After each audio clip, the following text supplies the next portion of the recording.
பவி எங்க தெரியும் காணோம். எங்க போனா இவ? பசங்கெல்லாம் வெளியே விளையாட போயிருக்காங்கன்னு அக்கா சொன்னாங்களே. பவி அங்க போயிருப்பாளா?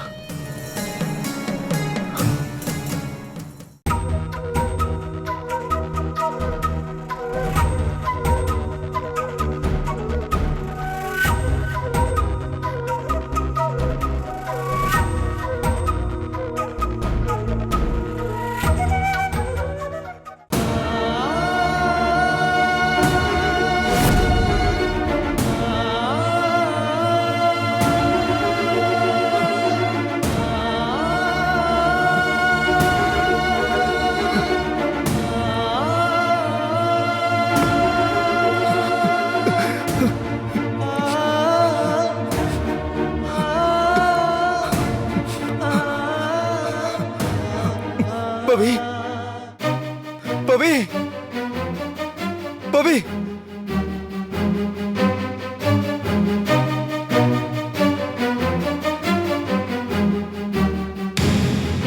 பவி பவி பவி பவி. டேய் வேணு, என்னாச்சு? என்ன இவ்வளோ டென்ஷனா இருக்க? பவித்ராக்கு என்னாச்சு? மாமா பவி வீட்டை விட்டு போயிட்டா மாமா.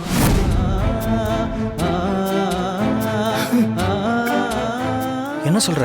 வீட்டை விட்டு போயிட்டாளா? ஆமா மாமா. இங்க பாருங்க, எல்லாத்தையும் இந்த லெட்டர்ல எழுதி வச்சுட்டு கிளம்பிட்டா.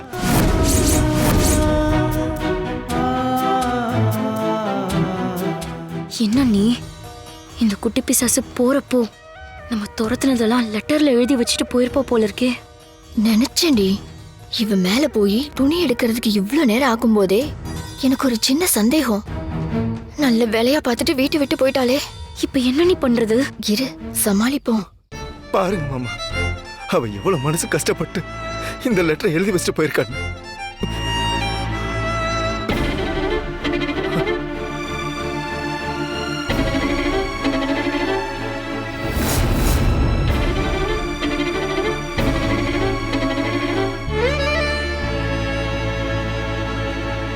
நான் இங்க வந்ததுல இருந்து என் அப்பாவையும் அவரோட அன்பையும் மிஸ் பண்றதா நினைச்சதே இல்லை.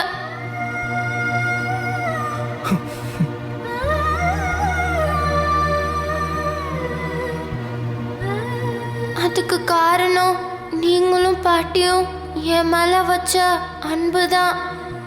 அவ்வளோ பாசம் காட்டின நீங்களே இனிமே என் மூஞ்சிலேயே முழிக்காதன்னு என்னை பார்த்து சொல்லிட்டீங்க. இது என்னால தாங்கிக்கவே முடியல சித்தப்பா.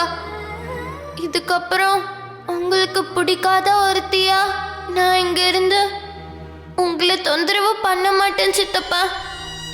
அதனால நானே போயிடுறேன். பாட்டியோட சம்மதம் கிடைக்கலன்னு தான் நான் அந்த நகையை தரமாட்டேன்னு சொன்னேன். மற்றபடி நீங்க கேட்டு அதை நான் எப்பவுமே முடியாதுன்னு சொல்ல மாட்டேன். அந்த நகைய பாட்டியோட ரூம்ல ஒரு லாக்கர் இருக்கு, அதுல தான் வச்சிருக்கேன். பாட்டியோட பிறந்த நாள் தான் அந்த லாக்கரோட பாஸ்வேர்ட். அதை நீங்க எடுத்து என்ன வேணாலும் பண்ணிக்கோங்க சித்தப்பா. அதுல எனக்கு எந்த உரிமையும் இல்லை. இது வரைக்கும் நீங்க என் மேல காட்டின பாசமே எனக்கு போதும் சித்தப்பா. நான் போறேன் சித்தப்பா. என்ன மறந்துடாதீங்க. நானும் உங்களை மறக்க மாட்டேன்.